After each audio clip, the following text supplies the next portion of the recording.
জার্মানিকে 2-1 গোলে হারিয়ে নিউ জার্সিতে ইকুয়েডরের ইতিহাস। হেরেও গ্রুপ ই এর চ্যাম্পিয়ন হয়ে নকআউটে জার্মানি আর কুরাসাওকে হারিয়ে প্রথমবার বিশ্বকাপের নকআউটে আইভরি কোস্ট। তিউনিশিয়া জালে 3 গোল দিয়ে এফ গ্রুপে চ্যাম্পিয়ন নেদারল্যান্ডস। নকআউটে তাদের প্রতিপক্ষ মরক্কো আর সুইডেনের সাথে ড্র করে নকআউটে ব্রাজিলের প্রতিপক্ষ জাপান।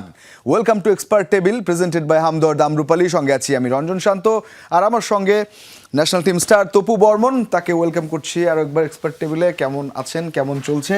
এই তো দাদা, ভালো আছেন? বসবেন। হ্যাঁ ভালো। তবে বড় অঘটনটা ঘটেই গেল কিনা এবারে বিশ্বকাপে এখন পর্যন্ত? কোনটা? জার্মানি হারলো। হ্যাঁ, আসলে ইকুয়েডর যেই এফোর্ট ছিল ম্যাচে, আসলে তারা ম্যাচটাকে জার্মান থেকে নিয়ে নিল। আসলে আপনার গোল খাওয়ার পর গোল দিল, এটা আমার কাছে মনে হয় যে ইকুয়েডর বলবো ব্যাড লাক। কারণ তারা কিন্তু গত ওয়ার্ল্ড কাপে খুবই ভালো করেছিল, হয়তো আপনার মনে আছে। তো সেক্ষেত্রে আমি বলবো যে তারা 2 ম্যাচে আপনার পয়েন্ট পায়নি, ফুল পয়েন্ট পায় নাই। আসলে এটা আমার কাছে মনে হয় যে একটা তাদের ভিতরে একটা স্পিড কাজ করছিল। আসলে তারা কিন্তু এখন আপনার রাউন্ড অফ 32-তে টিকে গেল। তো এটা আসলে আপনি যখনই এরকম লেভেলের ম্যাচ খেলবেন, আপনার অপোজিশনে এরকম বড় টিম থাকবে, আপনি আপনার সেরাটা দিতে হবে এবং যখনই যে সুযোগটা পাবেন কাজে লাগাইতে হবে। ইকুয়েডর একদম এক্স্যাক্টলি সেটাই করেছে। সেই ক্ষেত্রে আমি বলবো যে সবকিছু দিক দিয়ে কম থাকলে আপনি হয়তো বা দেখাইতে পারেন, কিন্তু ম্যাচটা কিন্তু তারাই জিতে নিয়েছে। না একেবারে, এবং এই সুযোগ নিতে হবে। বিশ্বকাপে ঘটনা ঘটে আমরা জানি, এবং তারা ভালো দল ছিল। আমরা একটু ম্যাচটার দিকেই দেখবো, অর্থাৎ জার্মানি ভার্সেস আমরা ইকুয়েডরের ম্যাচটাও যদি দেখি। হ্যাঁ, 2-1 হয়েছে। প্রথমেই 2 মিনিটে লেরয় সানে তিনি গোল দিয়ে দিয়েছিলেন, পরবর্তীতে 9 মিনিটে অ্যাঙ্গুলো সেটা শেষ করেন, আর প্লাটা পরবর্তীতে 77-এ দারুণ গোল হয়েছে। সেগুলো আমরা আস্তে আস্তে দেখবো। আমরা ভি থেকে দেখছি তিনি 8 পয়েন্ট, অ্যাঙ্গুলো 7.9, ক্যাসিয়াদো তিনি 7.8 এবং সানে তিনি 7.1। ভালো রেটিং প্লেয়ার হাভার্টজ, উইটস তারা তো পেয়েছেন। তো ওভারঅল এটা ছিল ম্যাচ সিনারিও। আমরা ম্যাচের স্ট্যাট যদি দেখি তাহলে আরও পরিষ্কার হবো যে কতটা আসলে ভার্সেসে এগিয়ে পিছিয়ে ছিল দুই দল। গোল তো আমরা জানি 2-1 ইকুয়েডর হারিয়েছে জার্মানিকে, তবে এক্সপেক্টেড গোলেও কিন্তু ইকুয়েডরই বেশি চান্স ক্রিয়েট করেছে 1.51, 0.65 জার্মানি। শটস জার্মানি বেশি নিয়েছিল 11টা, 7টা ইকুয়েডর। 1 টার্গেটে 3-3, আর পজিশনে 61-13, অর্থাৎ বল পজিশনে জার্মানি কিন্তু ঠিকঠাক ছিল। সমস্যাটা কি গোল স্কোরে হলো কেন, কিভাবে? আসলে ইকুয়েডর ডিফেন্ডিং তারা আসলে খুব ভালো করেছে। As a team defending, specially আপনার বক্সের ভিতরে ওরকম লেভেলের আপনার ধরেন ক্লিয়ার সুযোগ, যেটা আসলে সানের পরে হয়তো পেয়েছে 50-50, কিন্তু একেবারে ক্লিয়ার সুযোগ পায়নি তারা। এবং আসলে জার্মান, যেটা আসলে আমরা লাস্ট ম্যাচে এগুলোতে দেখেছি, আপনার যার আইয়ুব মেবি না, হ্যাঁ, আপনার নেমেই কিন্তু সে আপনার 3টা গোল করেছে। আসলে কালকের ম্যাচে হয়তো বা তার জন্য একটু টাফ টাইম গেছে। আর এটাই খেলা, আপনি যখন অ্যাজ এ টিম হিসাবে ওয়ার্ক করতে পারবেন, অপোজিশন থেকে আপনার ওয়ার্ক রেট বেশি থাকবে, দ্যাট মিনস আপনার জেতার সম্ভাবনা বেশি থাকবে। তো সেই ক্ষেত্রে আমি বলবো যে ইকুয়েডর ডিজার্ভিং, এবং তারা 32-তে যাচ্ছে। এখন দেখা যাক সেখানে কি করে। তবে আপনি বলেছেন প্রথম গোলটা সানের, আমার মনে হয় যে গোলটা একটু দেখি, সেখানে ঘটনাও আছে। আমরা জার্মানির যে ফার্স্ট গোল 2 মিনিটের মধ্যে লেরয় সানে তিনি গোল দিয়ে দেন, সেটা একটা ফার্স্ট ফ্রেম দেখছি 1:47 তখনই আমরা এই ফার্স্ট ফ্রেমটা দেখি যে বলটা বাড়ানো হয়েছিল তার দিকে। সেকেন্ড ফ্রেমে আমরা দেখলে বুঝবো যে ঘটনা, যে তিনি গোলটা অলরেডি কিক করে গোলটা দিয়েছেন। কাটব্যাক ছিল, হ্যাঁ কাটব্যাক ছিল, সেটা খুব দ্রুতই ঘটে গেছে। তো গোলটা আগে আপনার কাছে যদি বলেন যে কেমন ছিল? না আসলে বলটা যার পায়ে ছিল ফার্স্ট, তার ক্রেডিট দিতে হবে। সেই বলটাকে বারে না মেরে আসলে লে ব্যাক করে দেয়। সানে একটা ভালো পজিশনে থাকে, সেখান থেকে আপনার সানে জাস্ট ওয়ান টাচে সেটাকে ফিনিশ করে। আসলে এই লেভেলের প্লেয়ারদের কাছ থেকে আমরা এরকম দৃশ্যই দেখতে চাই, যেটা কিনা আপনার এইসব স্টেজে যখনই সময় সুযোগ আসবে সেখানে সেটাকে ক্লিক করবে। তবে এই দৃশ্যের মধ্যে একটা দৃশ্য তো এটাও আছে যে একজন পড়ে আছেন, ঘটনা কি ঘটেছে সেটা আমরা বলবো। ডি বক্সের মধ্যে থেকে যেহেতু গোল হয়েছে, ডি বক্সের ঠিক বাইরে একজন পড়ে আছেন। আমরা পরের ফ্রেমটা দেখলে বুঝবো যে ফাউলের জন্য কিন্তু একটা আপিল হয়েছিল যখন তিনি পড়ে আছেন। In the meantime already goal হয়ে গেছে, এবং তারপর রেফারি যিনি ছিলেন তার কাছে কিন্তু ইকুয়েডরের ফুটবলাররা তারা রিকোয়েস্ট করেছে আমরা পরে ফাউলের জন্য যে আমার কাছে মনে হয় এটা আপনার মনে হয় যে আপনার জার্মানির প্লেয়ারের অ্যাডভান্টেজ দেওয়া হয়েছে সেখানে। এবং আসলে ধরেন কিছু সিচুয়েশন থাকে যে কিনা আপনার ধরেন বল আপনি উইন করে ফেলেছেন, সেই লাস্ট মোমেন্টে যে যদি হাতের বাড়ি লাগে বা কোনো কিছুতে আপনার ফাউল ধরে না রেফারি, এরকম সিচুয়েশন কিন্তু অনেক দেখেছি আমরা। তবে এখানে সিচুয়েশন একটা ঘটেছিল, আমরা ফাউলের যে আপিল সেটা যদি দেখি, ফাউল হয়েছিল এবং ঠিক এখানে আমরা কাইসাদো, রিকোয়েস্টটা হ্যাঁ। দেখছি যে যাওয়ার জন্য ভিএআর এবং পরবর্তীতে রেফারি কিন্তু গিয়েছেন যে ঠিক আছে কি ঘটেছিল আমি দেখি। তো তারপরে আমরা দেখতে পারবো যে ঘটনাটা আসলে কি ঘটেছিল, কারণ হেড হাইটের উপরে পাটা উঠেছিল, আমরা পরের ফ্রেমটা দেখলে বুঝতে পারবো যে কি ঘটনা। ঠিক যখন বলটা সামনে পাঠানো হয় তার আগ দিয়ে যখন বুকে, এটা তো একটা থ্রো ইন থেকে আসে বলটা, থ্রো ইনে বুকে রিসিভ করার পর আমরা দেখেছি পাটা অনেক উপরে উঠেছে এবং আরো একটা ফ্রেমে আমরা দেখেছিলাম যে পাটা লেগেছেও একটু মাথায় এবং বলে টাচ করেছে কিন্তু সঙ্গে মাথায় লেগেছে এবং তারপরে নাম্বার 15 তিনি পড়ে যান। তবে এটাকে ফাউল না ধরা আসলে হয়নি। এটা বিআর তো দেখা হয়েছে, হ্যাঁ। এটা কিন্তু আপনার এইসব সিচুয়েশনে কিন্তু আপনার ফাউল দেওয়া উচিত, যেটা কিনা আসলে আমরা সচরাচর সবসময় দেখি যে আপনার ফিট যখন আপনার মাথার বা ফেজের দিকে আসবে, দ্যাট মিনস ওই জায়গায় আপনার ফাউল, যেটা কিনা আমরা আগে অনেকবার দেখেছি। তো এই ক্ষেত্রে আসলে মানে কোন দৃষ্টিতে আপনার ফাউল ধরা হয় নাই, ওইটা হয়তো বা রেফারির ডিসিশন, কিন্তু আপনার ক্লিয়ার Foul কিন্তু হওয়ার কথা। হ্যাঁ এই সিচুয়েশন ক্লিয়ার আপনার 50-50 একটা ব্যাপার। দেখেন বলে কিন্তু আপনার পুরো ফিট লেগে আছে এবং ডি বক্সের মধ্যেই তো, হ্যাঁ ডি বক্সের বাইরে একটু বাইরে। হ্যাঁ, হ্যাঁ। তো আসলে এটা আমার কাছে মনে হয়েছে যে আপনার রেফারি একটা তার সিদ্ধান্ত দিয়েছে সেইখানে সবার সাথে কথা টথা বলে, কিন্তু একটু অ্যাডভান্টেজ দিছে আর কি জার্মানিকে, মনে হচ্ছে সেটা। এবং এবারে ভিআর এর অনেক ডিসিশন সেই ঘটনাগুলো ঘটছে, এই যে এই জায়গাটাও আমরা ক্লিয়ার কিন্তু মোটামুটি বুঝতে পারছি এবং টাচও লেগেছিল, আমরা ওই ভিডিওতে দেখে যতটুকু বুঝেছি পাভলোভিচের এই জায়গাটায় পা লেগেছিল। তো তারপরেও এটা ফাউল কাউন্ট করা হয়নি, সেটা একটু সারপ্রাইজিং ছিল। সারপ্রাইজিং। এই গোলটা লেরয় সানের নামে 2 মিনিটে কাউন্ট হয়ে যায়।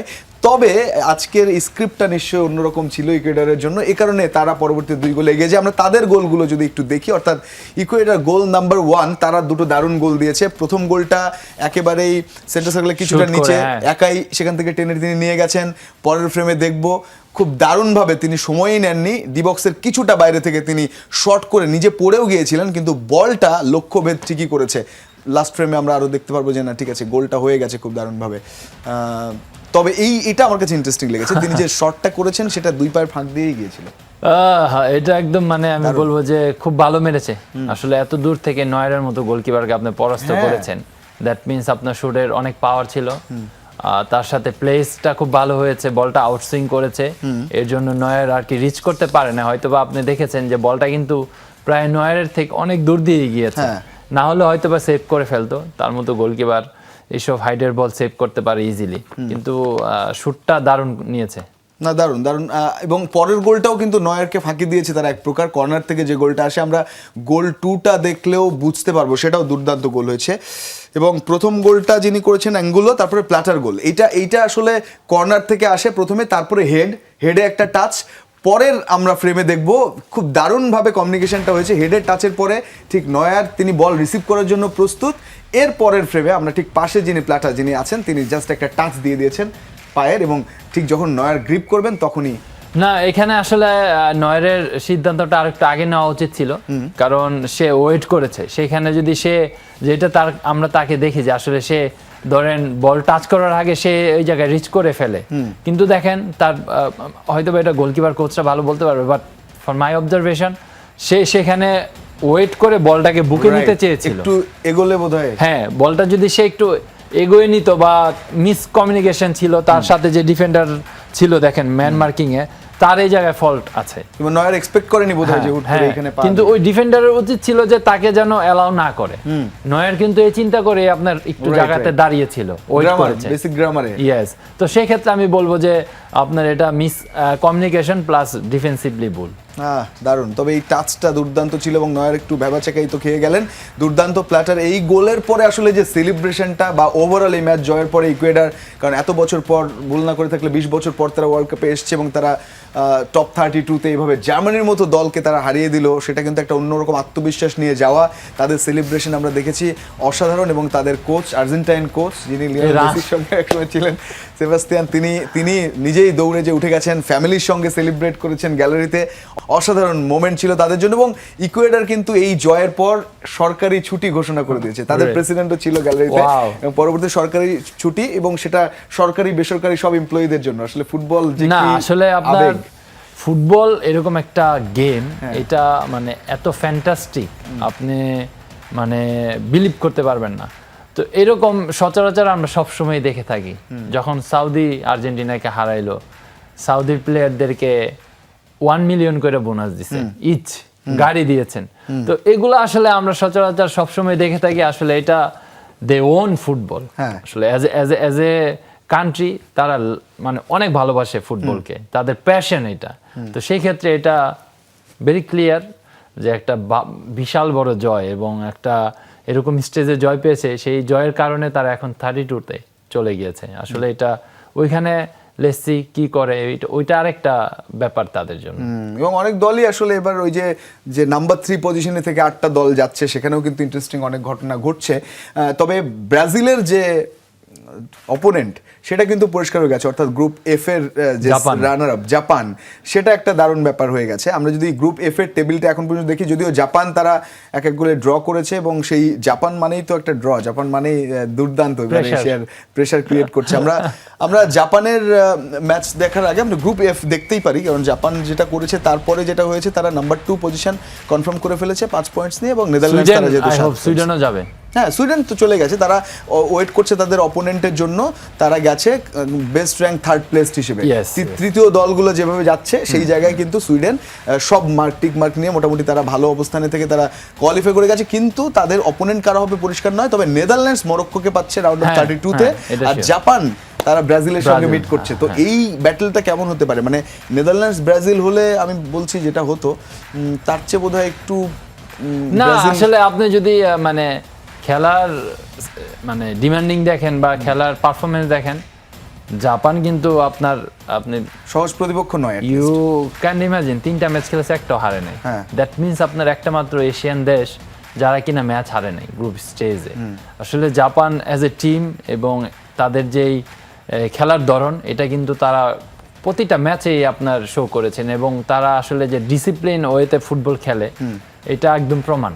আপনি যখন তারা গোল কনসিড করলো, আবার গোল দিয়ে দিল, আসলে তাদের যেই আপনার মনোবল, এটা অনেক অনেক স্ট্রং মেন্টালিটি। এবং আসলে ব্রাজিল এবং জাপান এই জায়গায় তো মানে যদি আপনি বিশ্লেষণ করেন প্লেয়ার বাই প্লেয়ার, ডেফিনেটলি আপনার ব্রাজিলকে আগায় রাখতে হবে।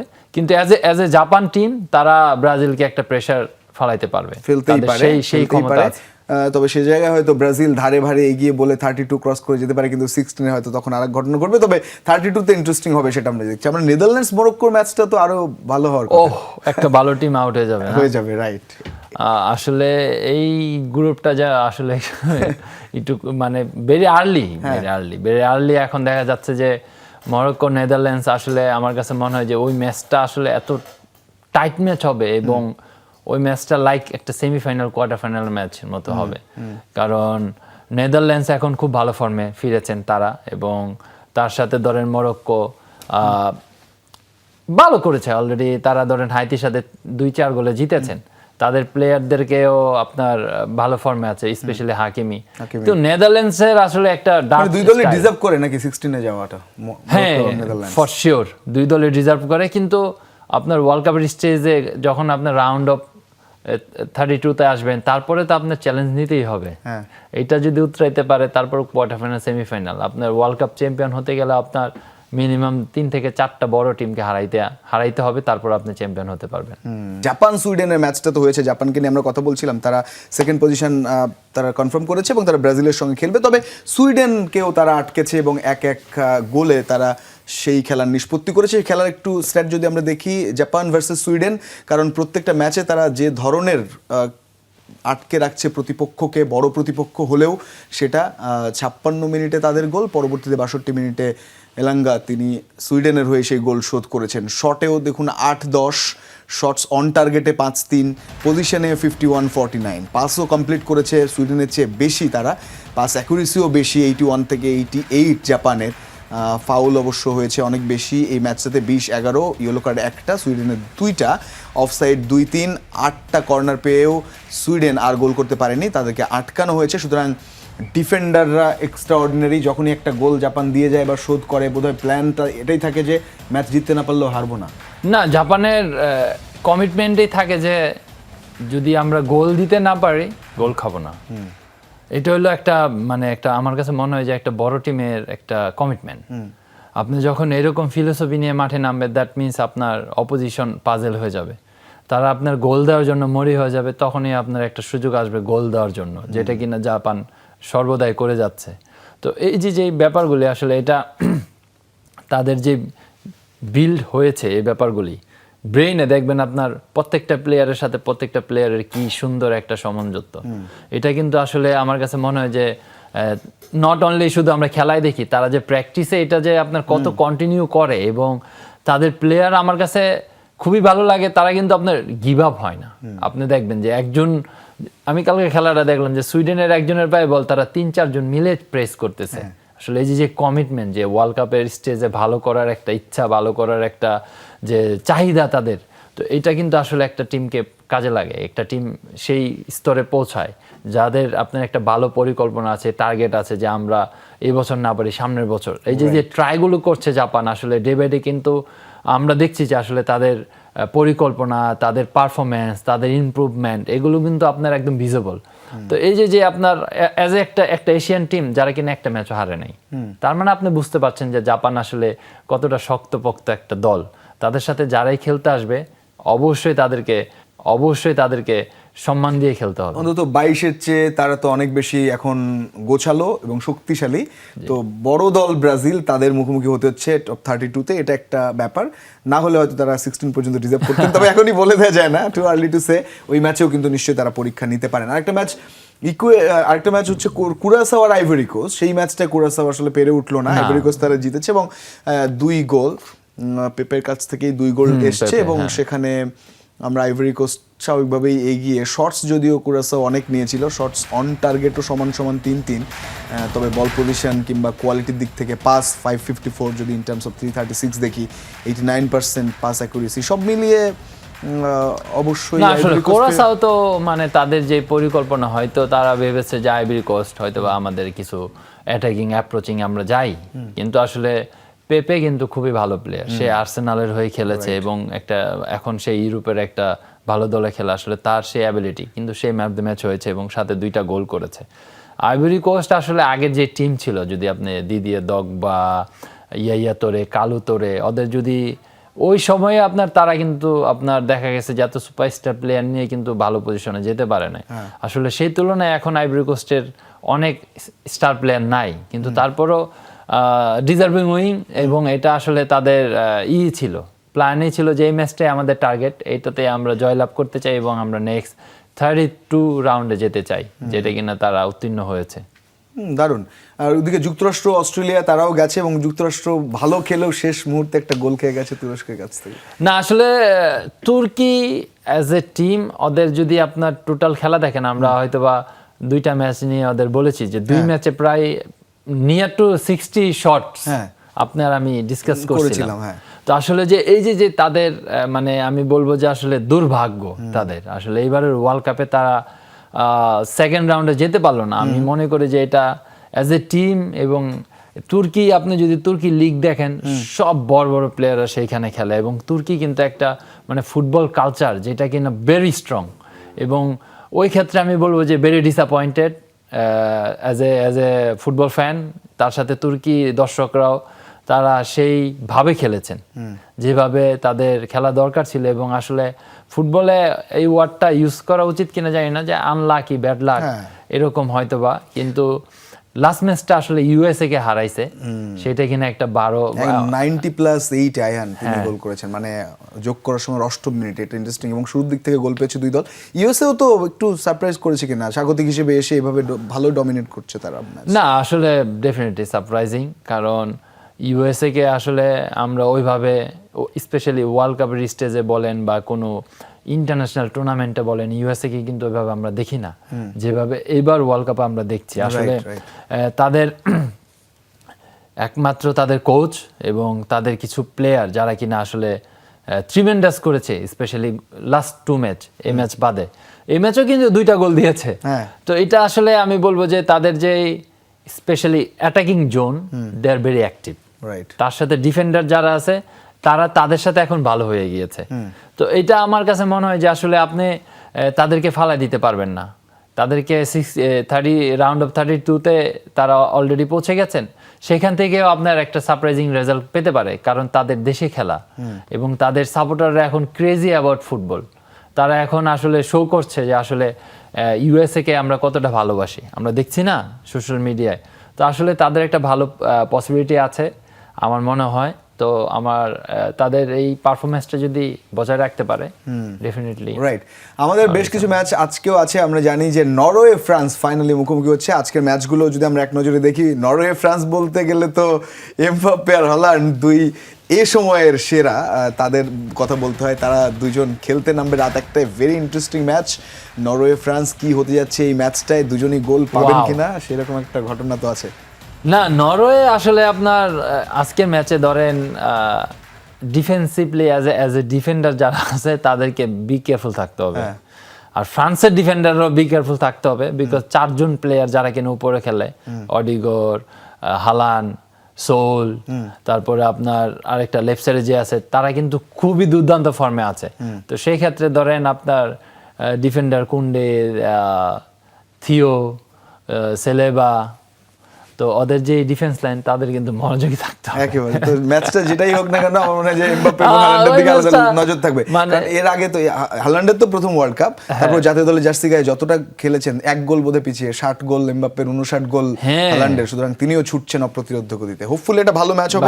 তোমাদের অসংখ্য ধন্যবাদ যুক্ত হওয়ার জন্য। এবং উরুগুয়ে ভার্সেস স্পেন একটা ম্যাচ রয়েছে গ্রুপ এইচ এর, সেই ম্যাচটার দিকেও একটা বাড়তি নজর ভক্তদের থাকবে। অন্তত আর্জেন্টিনা 32-এ অর্থাৎ সেরা 32-এ কাদের সঙ্গে লড়বে সেটাও কিন্তু আজকের এই ম্যাচে ডিসাইড হয়ে যাওয়ার কথা।